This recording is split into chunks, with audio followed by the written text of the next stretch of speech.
عن أبي هريرة رضي الله عنه قال رسول الله صلى الله عليه وسلم قال الله عز وجل يؤذيني ابن آدم يسب الدهر وأنا الدهر بيد الأمر أقلب الليل والنهار। हज़रत अबू हुरैरा रदियल्लाहु अन्हु रिवायत करते हैं कि रसूलुल्लाह सल्लल्लाहु अलैहि वसल्लम ने फ़रमाया कि अल्लाह अज़्ज़ा वजल फ़रमाता है कि इब्ने आदम मुझे तकलीफ़ पहुंचाता है जब वो ज़माने को बुरा भला कहता है, हालांकि ज़माना तो मैं ही हूँ, मेरे ही कब्ज़े कुदरत में तमाम उमूर हैं, मैं ही रात और दिन को गर्दिश देता हूँ।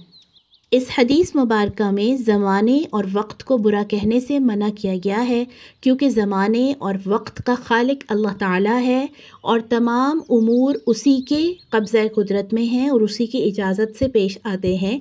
लिहाजा किसी भी ज़माने को किसी भी वक्त को बुरा कहने का मतलब अल्लाह को तकलीफ़ पहुँचाने के बराबर है।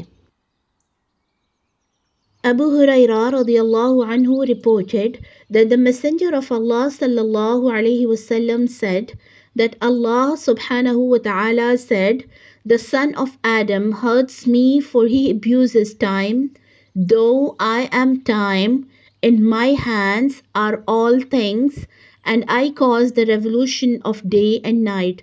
Sahih Bukhari.